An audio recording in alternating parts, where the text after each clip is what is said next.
He has a question. He says, been running mock scrapes with a hanging stick at every stand location the last 3 years. What are your thoughts, pros and cons of doing that?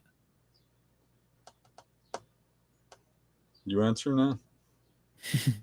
um, I mean, I know what your answer is. Mine, yeah. I mean, I put out some mock scrapes on some uh, public land, and I probably have maybe one on private, but I don't really have them at stand locations. They're just typically to get some intel. And they're actually they're not even mock scrapes. They're over scrapes, and um, maybe only one or two actual mock scrapes that I'm just trying out. Mm-hmm. But I don't know about putting them right next to by the tree you're gonna set in. Um, I think that would, I don't know, getting something. I don't know. What do you think, Dan? I think you're messing with your hunting spot. I don't want to go into that hunting spot or anywhere near it until it's kill time. I have done. I've hunted a certain way for a long time, and my results also back it up and show this, that the overall majority of my biggest deer, the ones that are over 5.5 years old, come from the first time I ever hunt a spot or mess with that spot. And if you go in there and start making mock scrapes, you start going in there all the time and doing things, setting up cameras, all that crap, Mm-hmm. you educate those deer. You'll still kill deer, but I don't think you'll kill top end deer. I don't think you're going Right. to kill a public land 6-year-old deer by putting out mock scrapes and putting up a stand a month before season, walking in there, checking for tracks, that kind of stuff. You got to be stealthy about it.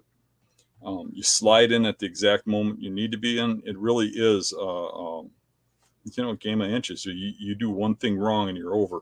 They've got a nose on them that's unbelievable, and they will know you were there, and they're going to figure you out.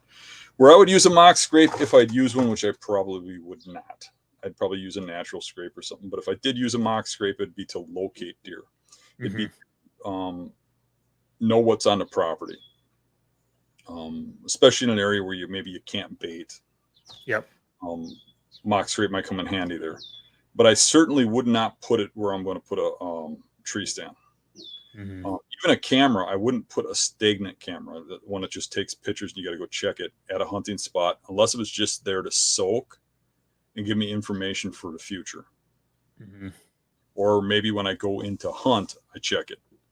But then it better be out there long before I'm going to hunt. Yeah. Like I said earlier, I mean, I believe those deer can smell you for about 30 days in a lot of situations. I mean, maybe, that might give or take whether it's dry ground or not or whatever. Right. But they know where you've been. And another thing about those mature bucks, I find they're almost always in spots where people very rarely go. Yeah. It's not a coincidence.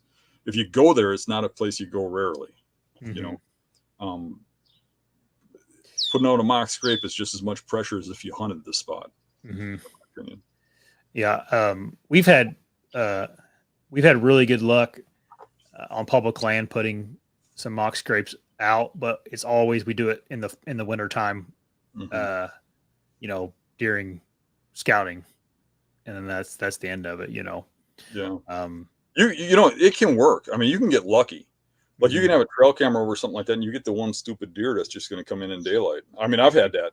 I've had it where you're hunting a property, you put a camera right over a food plot, and lo and behold, the deer's coming in broad daylight during the day, and you're like, well, if you're going to do that, I'll kill you.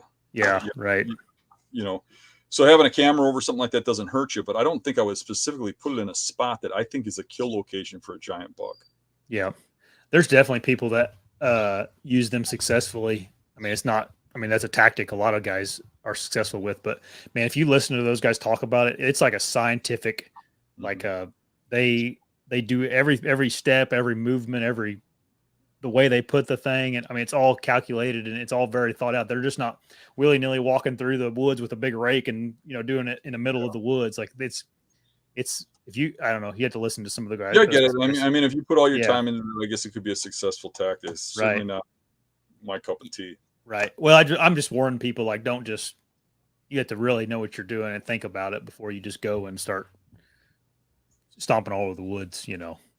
If you want to watch another video, click right here.